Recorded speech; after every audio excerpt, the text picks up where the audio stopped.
which is Felix Baquedano. Felix is working as an economist in the FAO, and he's going to give his presentation now on developing a price warning system.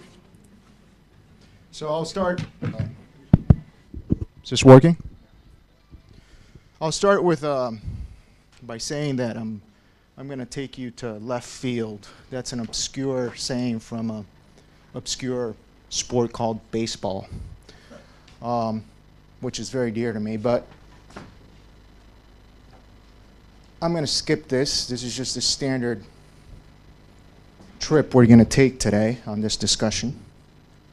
And the work that we're doing at the Global Information Early Warning System, while we consider volatility an important thing, we're trying to develop an indicator that helps us in our work of trying to give an early warning.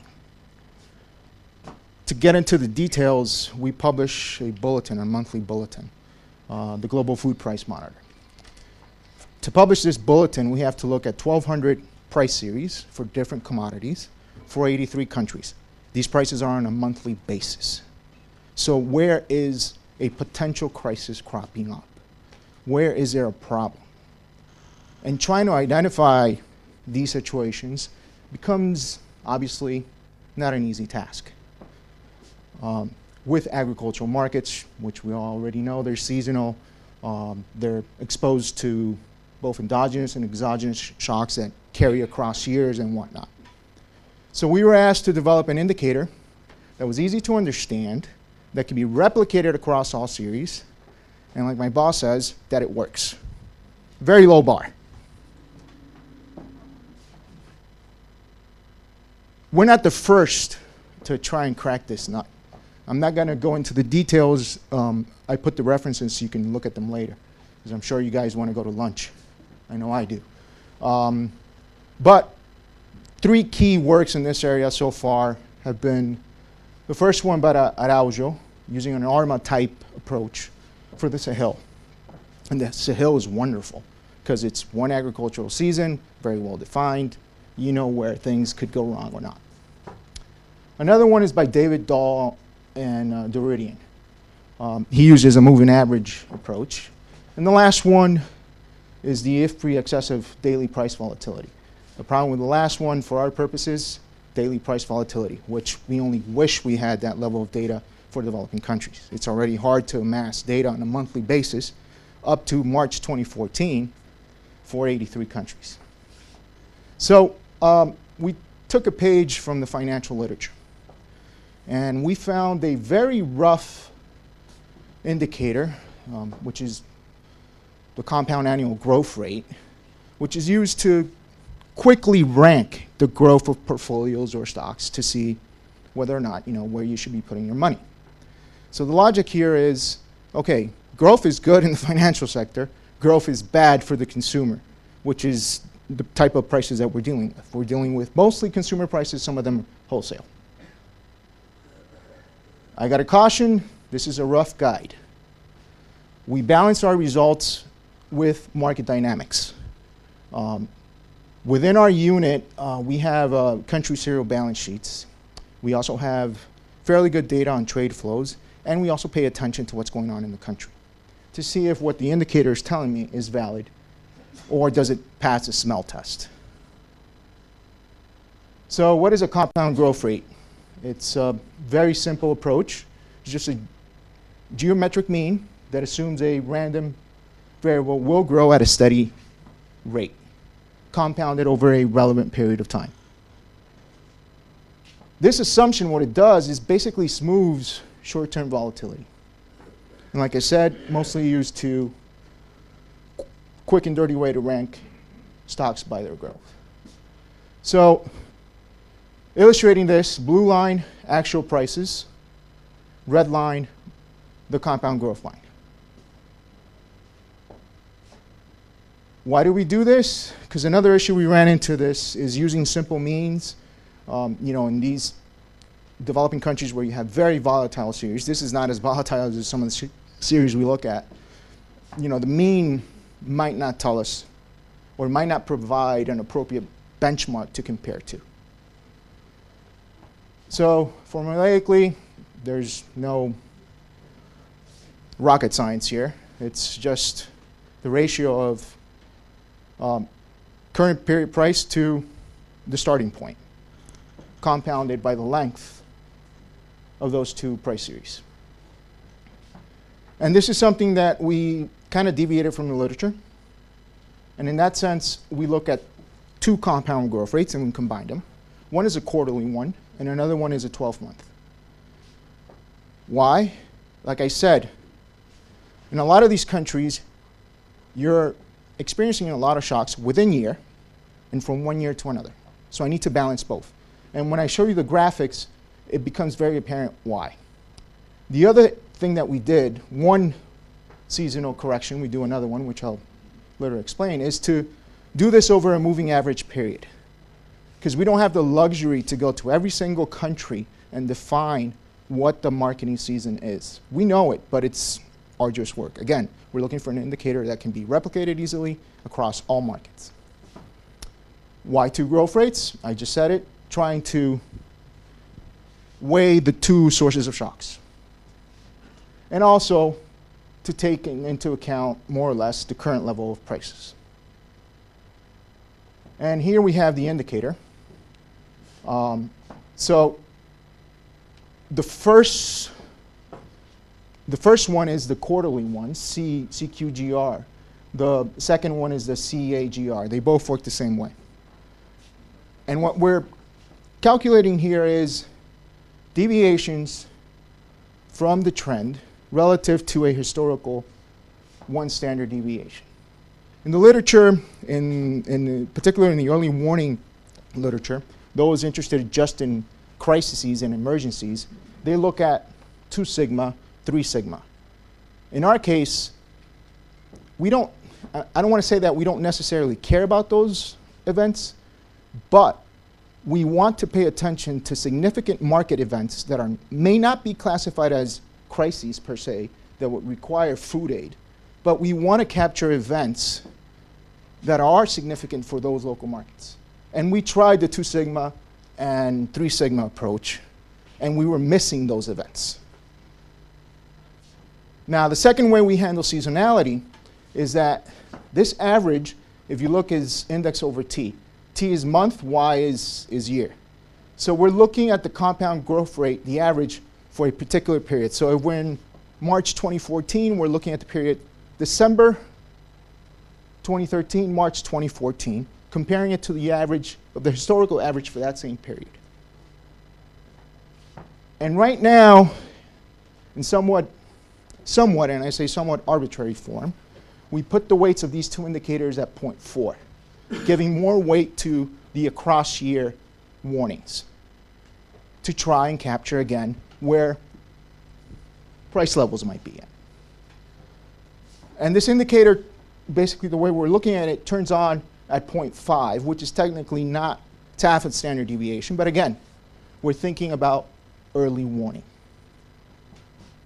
And anything greater or equal to is fairly obvious that it is a crisis. I just mentioned that. The data that we use comes from the Use Food Price Data and Analysis tool.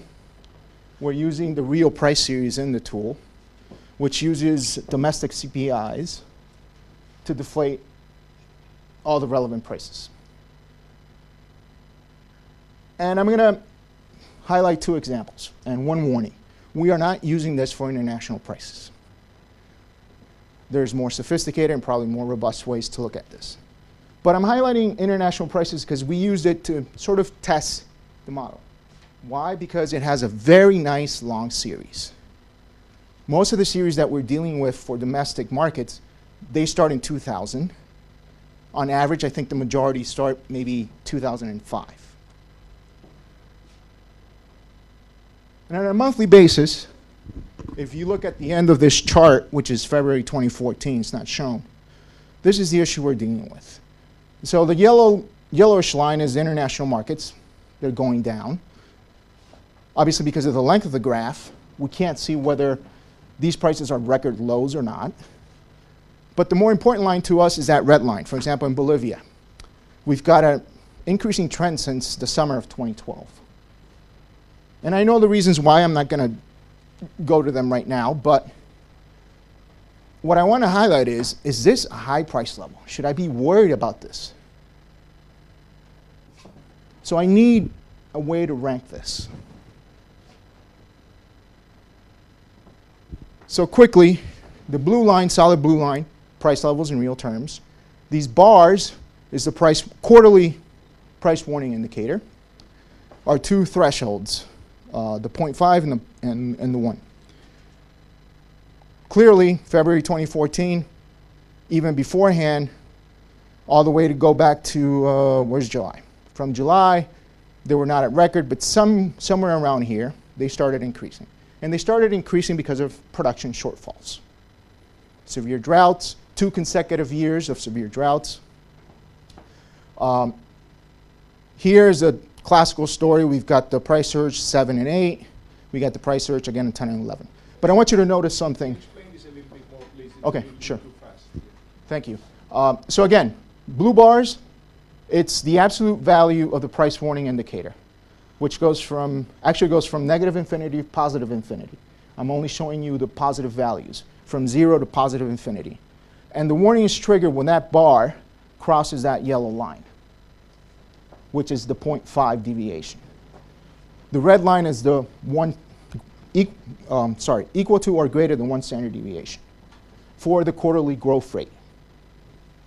So again, here where we had these droughts and we had that increasing trend that I showed in the previous graph.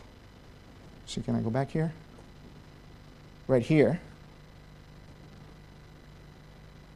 The quarterly indicator told me everything's fine. Started worrying later in the year as prices were growing at least at a point, equal to or greater than 0.5. Is that more clear?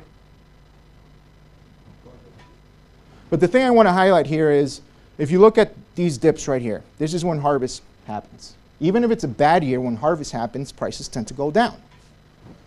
But if you look at this price level, it's very similar to 07, but there's no warning. The bar never crosses the yellow or red line.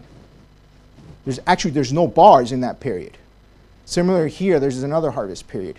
Here, when the food crisis, there's another harvest period. No bars whatsoever, and we know that prices were really high. So that is the downfall of just using a quarterly index. If I use the annual index as well, now these empty periods that I had here, we see bars. They might not be crossing either of the red or yellow lines in some cases, but in most cases they are. So it's telling us, okay, there's something going on here. Prices are higher than they should be for the historical period, more or less. If it's a crisis or not, we have to compare that to the historical level. By weighing them, obviously, here we kind of lose the alert, because if you see these really small bars are below the yellow line, right there. But we're starting to capture some of the effect. And one problem we have with this indicator that we're trying to correct, and I'll mention that in the robustness checks that we did, is that these series are rather small. So if I'm dealing with Bolivia, which starts, I think, in 2000, my averages and standard deviations are calculated over 14 years. So the high periods of high volatility in 7, 8, 10, and 11 have the same weight as periods of more calm price trends. And again, it's basically the same story with the maize price. You lose a lot of the story by just focusing on the quarterly or within year price growth.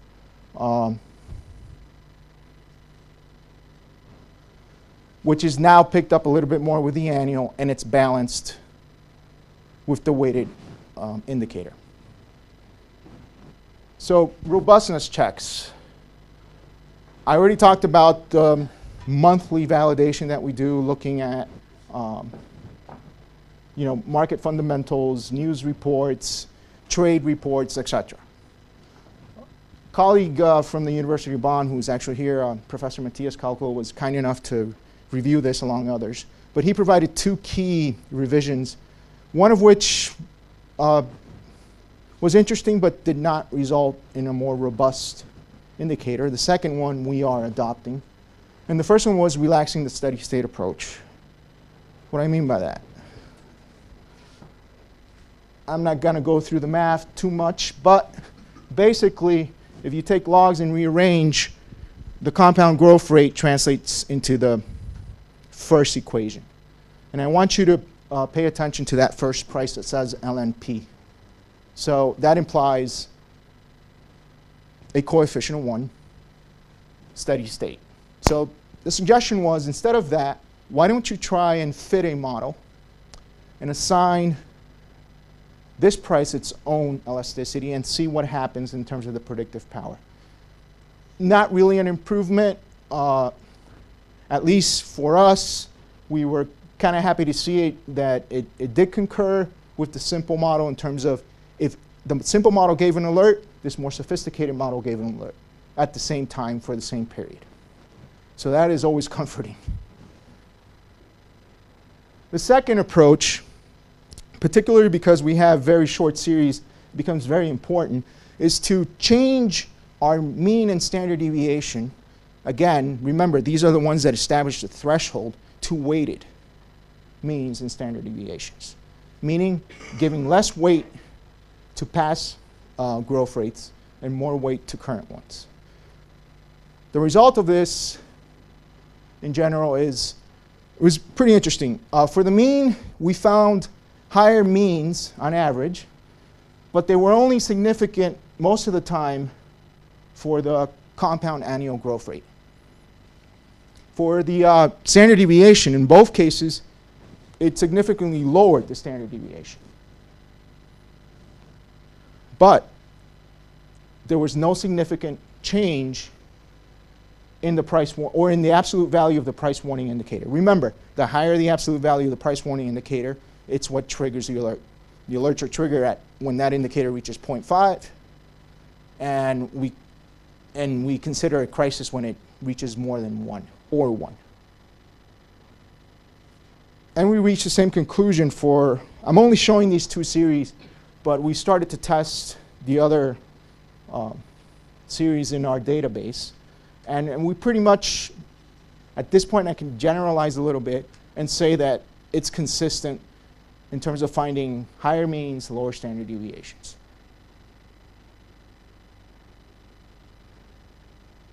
So right now, like I said, we use it for the Global Food Price Monitor.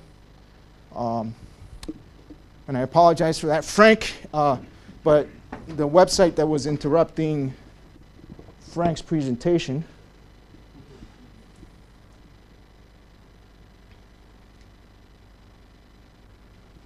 is an upcoming website, so this is internal and this is a mock-up.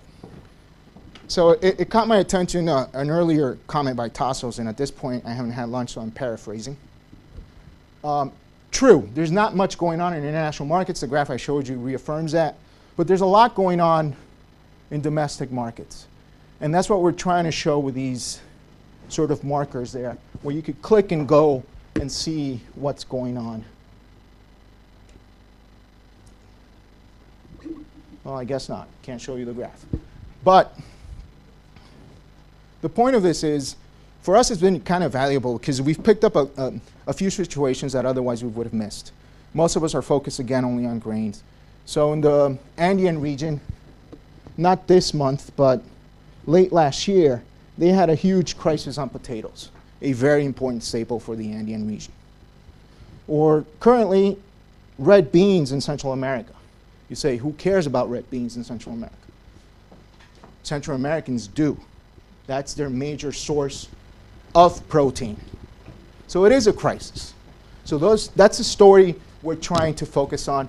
And in the upcoming website, we're trying to make our database more transparent in a sense, or use it more, and give you a broader picture of what's going on in the developing world. And the websites and whatnot are in the presentation. I'm fairly certain they're going to be distributed. But this is the database. It's publicly available. The data is, upon request, we can make it available to you easily for your own work. And with that, I guess I open up for more questions or comments especially. All right. Well, thank you very much. Maybe, Felix, you want to sit behind the table already, so then if people have specific questions for you, they can ask them to you.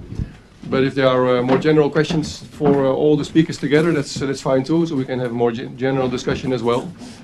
So, the first question, I see one finger over here. Yes, Felix, my question is for Felix. Yes, very nice. I really like this. This is a sort of a good attempt to try to do this, and a good use of the data that you have in JUICE. The only problem I see is the following. I mean, if you look at the Martins, Filho, and Torero approach, they use, if I recall, daily data. Okay. Now you're using, I think, either monthly or something data. The problem with that is that basically whatever you uncover that is happening, let's say you uncover a period of excessive instability, well, this is for you, FAO, and other international organizations to warn the governments, but basically whatever damage is done by the private sector. This moves too slow. While they, Torero and Filho, what they try to do is something that is more market-based and basically, I think in all cases what we have is an asymmetry of information between the private market and the public sector. You move in the public sector, but I think the public sector ends up learning much too late after the damage is done. So this is, I think, a serious limitation of this, and I was wondering whether you can actually use this approach, trying to use daily data, which you have, I think, or you may have. Well, anyway, but this is a limitation, I think, although I like very much the approach. I 150% agree with everything you absolutely said. I mean, just to be clear, in the GUICE database, we do not collect the prices. It's our national partners. Some of them are public partners, some of them are private partners. It is a huge deal to try and get these prices on a monthly basis. If you look at that column there, it already says March 14. In some cases, and that's not for all series, in some cases we get them weekly, if we're lucky. Most cases we get them at the end of the month after 50 phone calls, begging, because we're not paying them anything. So this is a huge coordination effort. And these people on the ground are working with peanuts. And I think Frank knows this. He's been there and been working with this. We tried to test it, again, with the US series using weekly prices. It works, but that's not a good measure. Right now, I'm getting some data quickly from, again, using personal contacts from the Honduras market information monitor to see if they can send me the daily series and test it there. But ideally, yes, we would love to do this and probably not even use this approach if I had daily or weekly. But this is the best middle ground that we could find. All right, well, there's a next question over here. Can you briefly introduce yourself? Yes, good morning. My name is Carolina. I'm from the German embassy in Madrid. And I have maybe a very basic question regarding the results of Professor Brümmer. You presented us the factors that might have an impact on price volatility. But I was missing two factors which play a great role in global politics and especially in the European Union. That is, first, the climate change. We are discussing how can we cope with this problem of climate change, and the other one is how can we avoid increasing electricity prices. It was very interesting that obviously weather impact had no impact on price volatility, or almost none impact. That was very interesting. How can you explain that? Thank you. Okay, thank you for your question. We were looking at the monthly frequency here. And so essentially in this historical econometric modeling exercise, we need to find, to operationalize the variables at the same frequency. And then to come up with an index of climate change at a monthly frequency, that is maybe a bit questionable. So I would not have dared to show it.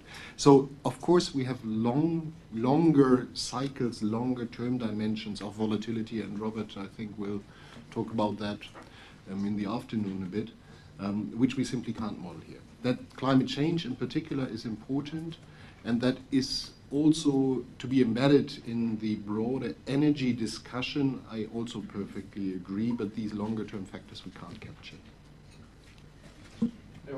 There's one question in the back, and then the next one over there, and then over here. Jean Wallier from FAO. I have a question for Franck Galtier on his presentation. Maybe something I misunderstood.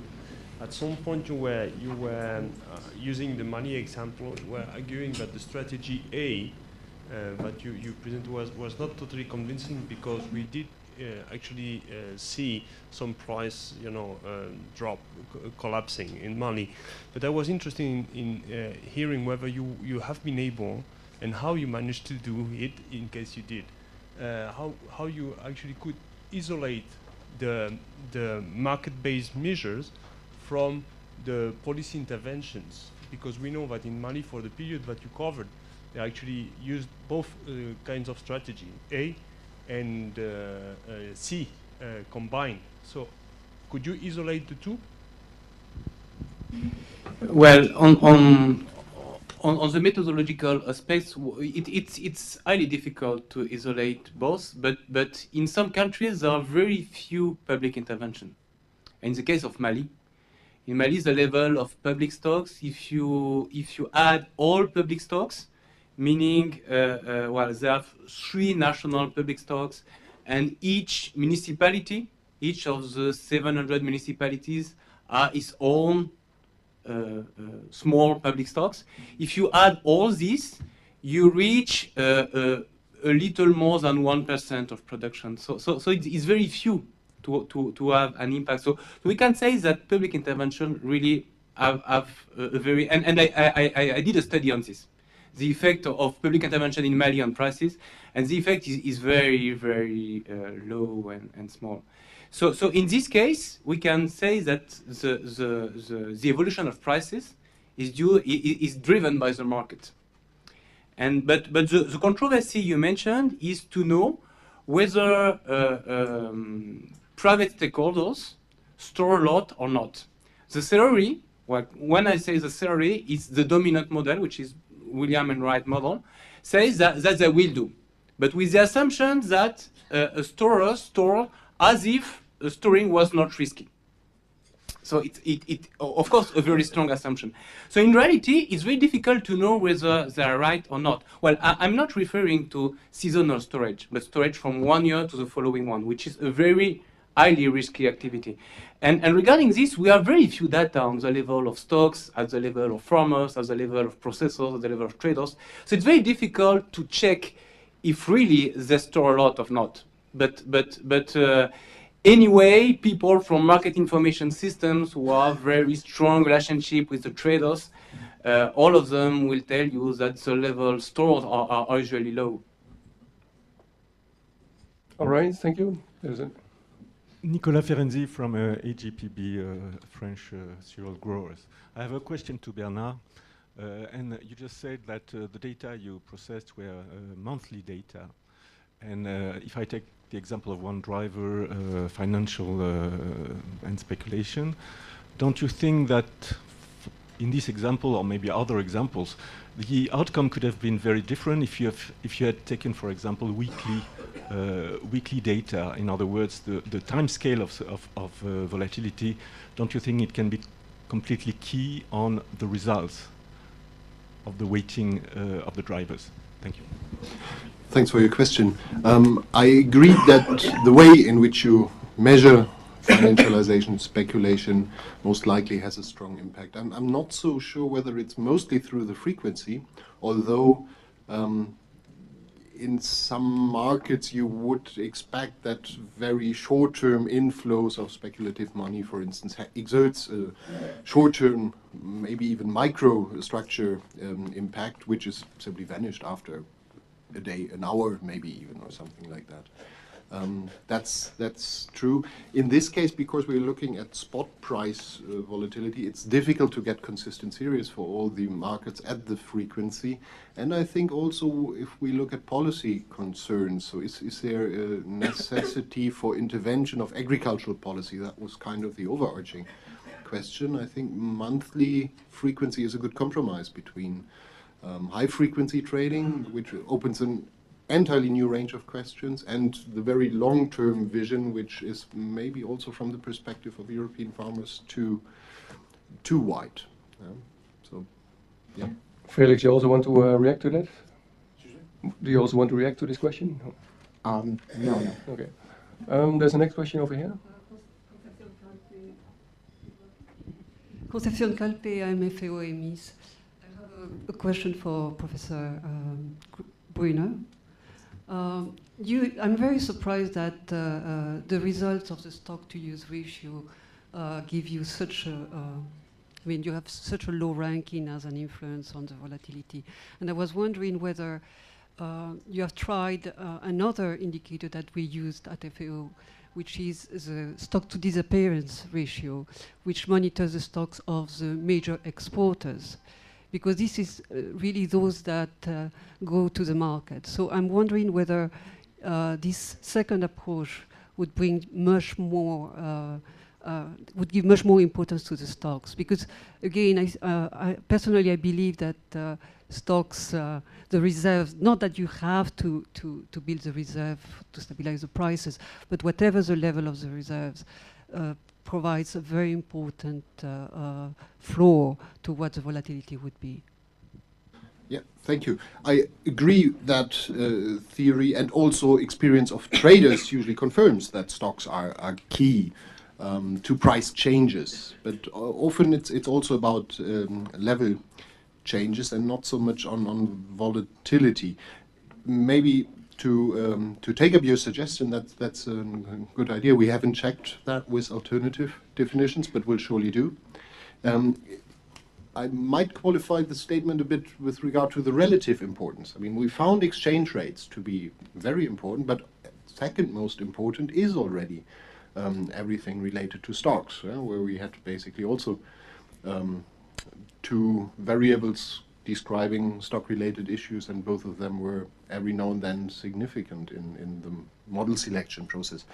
It's hard to explain volatility, and so among all the drivers considered, the stock-related information came in second rank, so it wasn't even totally unimportant here.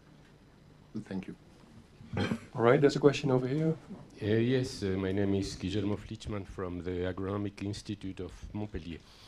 It's also related to stocks, a very simple one. Have you studied, I put the question to all of you, have you studied at a longer term the relation of stocks with the price volatility? Because I have the sensation of, I think the level of stocks had gone down, and the period that was taken, especially the one of that you worked, Professor Brummer, is a period in which stocks were already relatively low. I wonder if there is some study taking a much longer period of time to analyze the relation, this type of relationship. Thank you. All right, so this is a question to everybody. Let's make a turn. Yeah. We started in 1991, and so there were some phases where stocks-to-use ratios at least were still relatively comfortable in the middle of the 90s. And agreed, yes, it would certainly be interesting to also analyze that over the very long run. But of course, you run into a lot of data issues then. But nevertheless, I think that's worthwhile to study. Okay, well, the first point is that we know that our data on stocks are bad. So it's a limitation to all empirical studies on this relationship. The second point is that what the theory said is that the relationship is, the causality is asymmetric. meaning that if the level of stocks is low, it doesn't mean that prices will rise.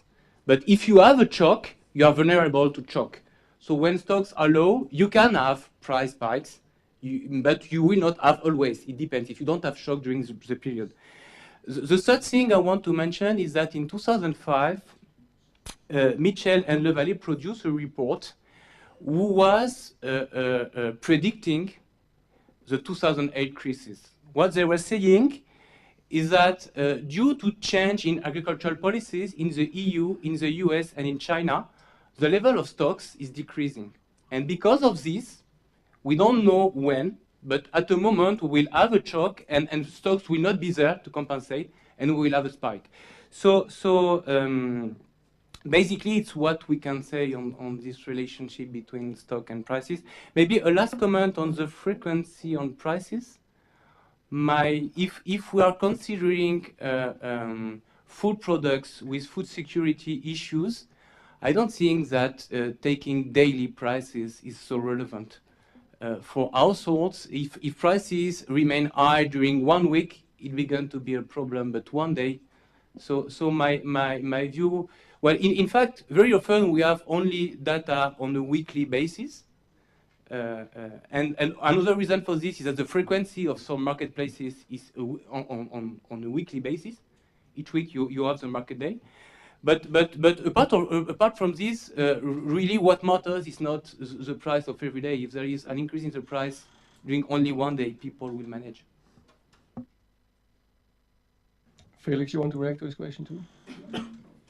The only thing I'd like to add is, I don't know if you're familiar with the case of Ecuador, because they're, Frank, sorry, that they're trying somewhat of a hybrid of your strategy C. They're looking at yellow maize for feed industry. So they've applied a very high floor price. Actually, I think it's like 30% above the world price. Which country? Ecuador. Ecuador. The other thing they're doing in terms, they're not necessarily managing stocks, but they're forcing traders to declare their stocks in exchange of giving them import permits. The surprising thing about this strategy is that the government is letting the price increase, the domestic price. They're not trying to control the volatility. The reason being is that combining all these effects, they seem to be providing a very robust incentive to increase production, and they have. Imports, since the scheme started 4 years ago, imports have declined by 35% already. And they expect that in another 5 years, they might be close to self-sufficiency. But at what cost? We don't know yet. What the externalities are going to be, we don't know. The one thing they're not controlling, like I said, is the price domestically. Maybe if they start controlling it, the whole scheme might fall apart. But that's another kind of a hybrid system of your approach that you should probably do some research on it. Thank you. So there's the next question. Yes, my name is Wim Kloosterboer, processing industry in Netherlands. I have a question for the forum on the stocks issue. I think that stocks effectively can curb volatility. That's true. That might be true. But has there been some studying on, let's say, the long-term effect of the stocks on the market and the price level in general?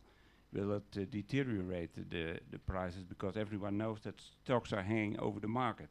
So what will be the beneficial result for the producer or not? Thanks. Well, I mean, if we take the example of the old cap, then I think it's easy if you have a possibility to dump everything which you feel exerts extraordinary pressure on market prices to a different place. With the old cap, that was the world market, contributing to high instability elsewhere.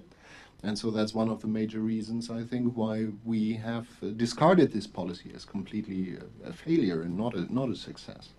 And of course, if there is no political price, then in the long run expectations will change. If we always know that any shock will be curbed, then private stockholding will be crowded out in any case. And there might also be an expectation that future price increased potentials will simply be buffered by the stocks. So there is a possibility for that. I don't know of any study who did that concretely for the cap, because in the old cap times we had the world market basically, which could easily be filled with export subsidies. Well, what I would say is that stocks basically can have two effects if you take the medium-term period. One is a bad effect, it can depress prices. One is a good effect, it can prevent price spikes. So if you don't have enough stocks. So you have to balance the good effects and the bad effects. The recent WTO debate for Bali gives a very good illustration of this. The current WTO rules take only one alternative, only the risk of public stocks depressing prices, because WTO rules are a bit old-fashioned. They have been thought in a world of surpluses, and now we are living in a new context. So we have to take also into account the other part of the alternative. And the third thing I want to say is that, of course, you have winners and losers. So you have interest, and the interests of the different countries are not the same. And again, the WTO, the recent debate, give a very good illustration of this. With, for instance, countries like the EU and USA, who are grain exporters, who were against relaxing WTO rules on stocks, and other countries like India advocating for this. So you have good and bad, and the winners and the losers are not the same. So the position of countries are quite easy to understand, in fact. Felix, you want to add to that, or Bernd, you want perhaps to make one more comment? I mean, speaking of winners and losers, I was a bit surprised with the example of the wheat prices in China, to see that as an example of a successful pro-poor policy. What China basically did during this period of time was following kind of the old cap regime, stabilizing prices, but in the other direction, basically, lower than prices were internationally. So they were actually taxing farmers at that time very heavily, which, given the rural-urban divide in China, was, from my point of view, not exactly pro-poor. It actually prevented urban consumers, which are much richer on average than the rural population in China, from the price hikes at the cost of a foregone opportunity for the farmers. And the underlying motivation was probably not exactly poverty reduction, but more to keep a cheap labor force in the industrial centers because of the rural migratory workers who couldn't probably afford higher rice prices at that time. So I think that's, as an example, maybe a bit questionable. Sure, yes.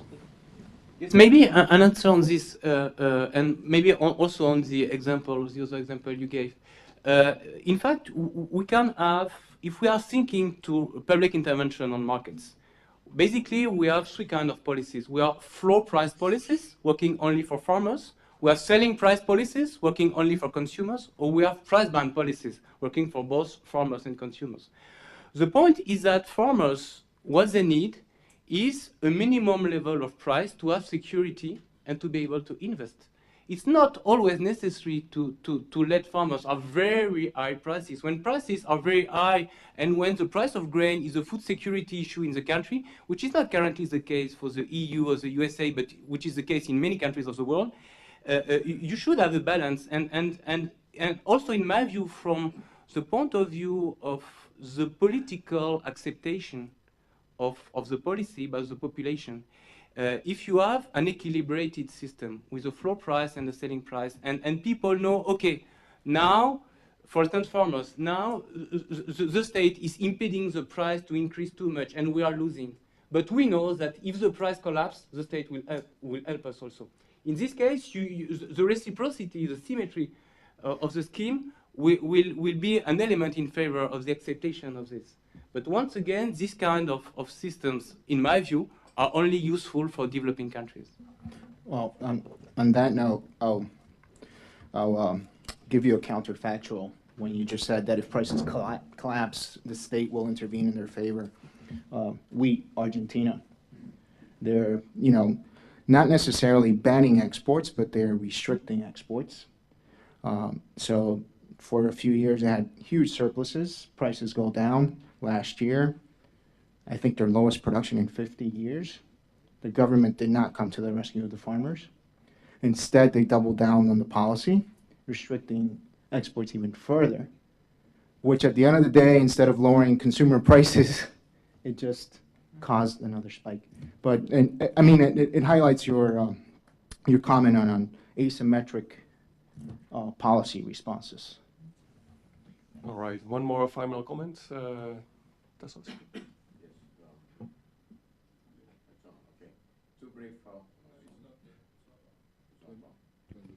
Is it? Yes, now no, it's it on, is. yeah. Okay.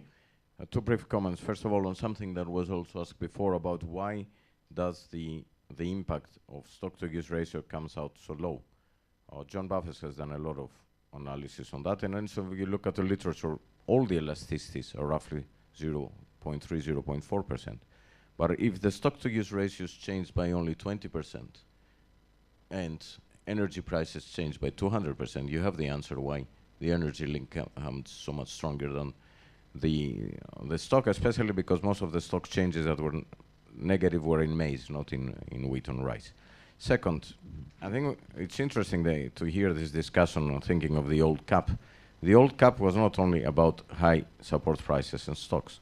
It was high tariffs and export subsidies.